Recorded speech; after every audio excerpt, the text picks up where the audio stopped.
Now, if you hear the word Ibis, you might think about a hotel that you've had 11 different tequila shots in. But travel to Brazil and it's a completely different story. Ibis Sport Club are the self-proclaimed worst football club in the world. But how exactly did they come to be? This is the story of the worst football club in the world. Not you lot, lads. I've just realised I'm filming this particular video in a Liverpool shirt.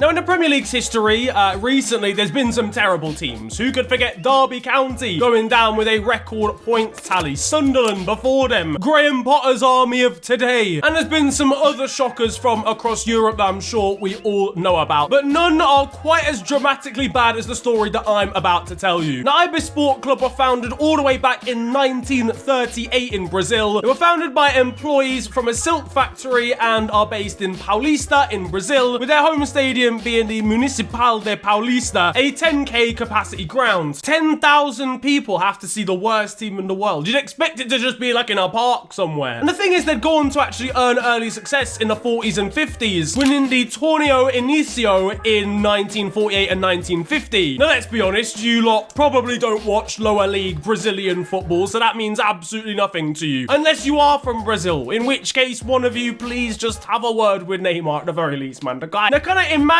how like the early stages of the Papa John's trophy used to work. You know, it's kind of based on your location, but then you don't get like a barbecue meat feast afterwards unless you're Neymar's sister. Okay, look, I'm sorry, I'll stop with that. This tournament was basically a cup competition based on the region that you were from. A state championships, if you like. It was designed to encourage higher attendances in the state of Pernambucano, and yeah, Ibis Hotel actually won it twice in their early days. And not only that, they'd win 2 further cup trophies in 1975 and 76. So how exactly does that make them the worst team in the world, I hear you cry? This story is born out of the 80s. It was the decade of the Rubik's Cube, the Walkman to listen to music on the go, and fashion worn by 80% of Shoreditch residents today. And for Ibis, it would be absolutely unprecedented. By the way, I might be pronouncing this wrong. I'm pronouncing it like the hotel, so it could be Ibis or Ibis or... First of all, in 1980, they would lose 9 on the bounce in the Brazilian State Championships, which is not too bad. I'm sure Southampton have done that this season in the Prem. What would be pretty bad, however, is that between that time and 1984, they'd go winless for another 39 games. Now, forget how you think of football today, right? Where there's a game that a team is playing every 25 minutes. Nowadays, 39 games you'll probably play in a season wherever you play in the world. Nowadays, you've got the league, 2 cups, continental competitions, the Nations League, the FA Vars, and the builder-based Domino's Tech Fleece Invitational. But back then, this run of games would span over the course of almost 4 years. Over 3 years and 11 months to be precise. Imagine watching your team not win a game for 4 years straight. Fans at the ground were not all that surprised seeing their side go 6-0 down for a 17th consecutive week. What?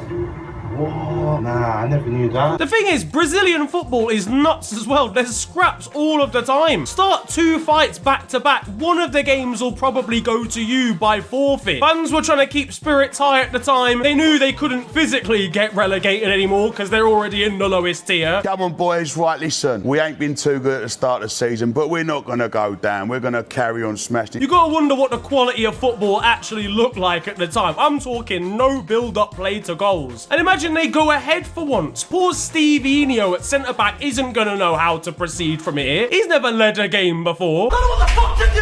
I don't know what to do! And soon, this joke amongst local Brazilian journalists of how bad Ibis were would go global, as they'd be inducted into the Guinness Book of World Records as the worst football club ever, going on what was the worst winless run in football history. Spearheaded by the club's former legend, Mauro Shampoo, who is of course obviously a hairdresser as well with that name. Imagine setting foot into this guy's barber shop. Yeah, so I'd like a blow dry and shampoo, please. You want me to do what? He really put the mid into midfield. Mauro himself was very proud of a record that spanned over 10 years where he'd only score 1 goal for the club. The club's fame would hit all sorts of peaks, but maybe none more so than former US President Bill Clinton having a membership card for the club. Poor Bill, he must be stressed going and seeing them play nowadays. Stop bad, lad. I'm lighting a ciggy up now. Hoping to get kicked out.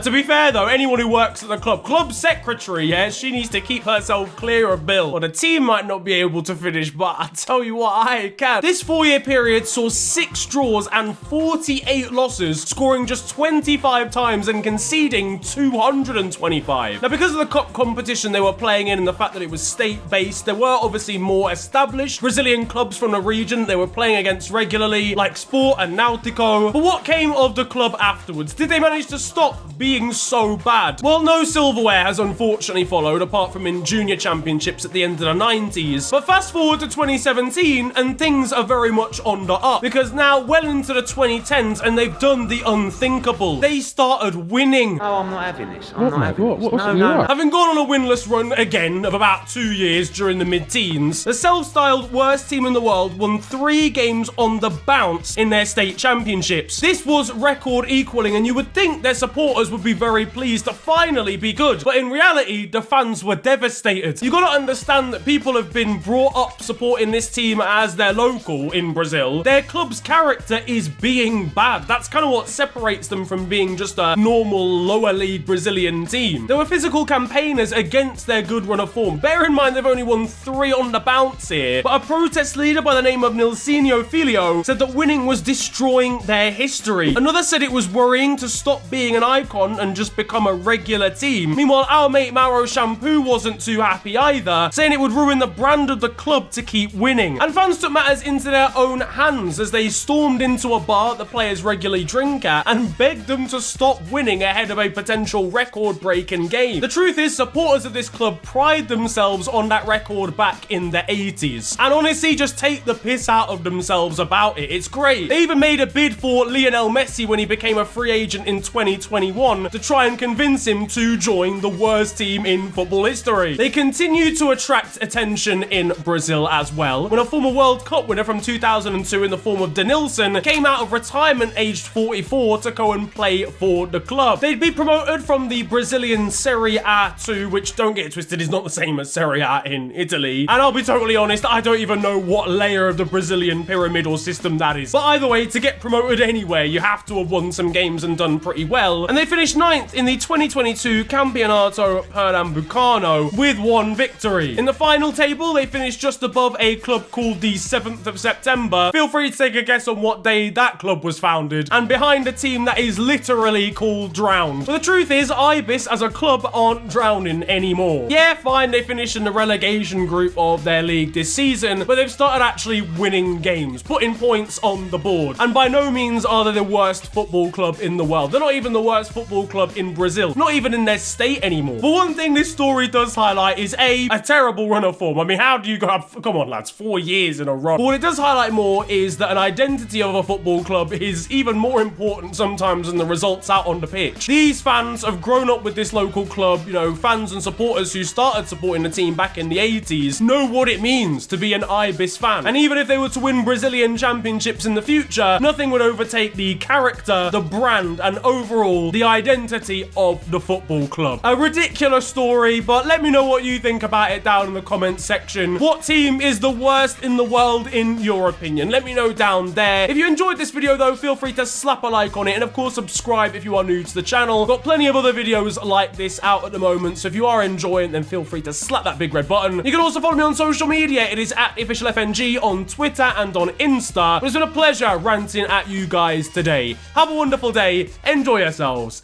and goodbye.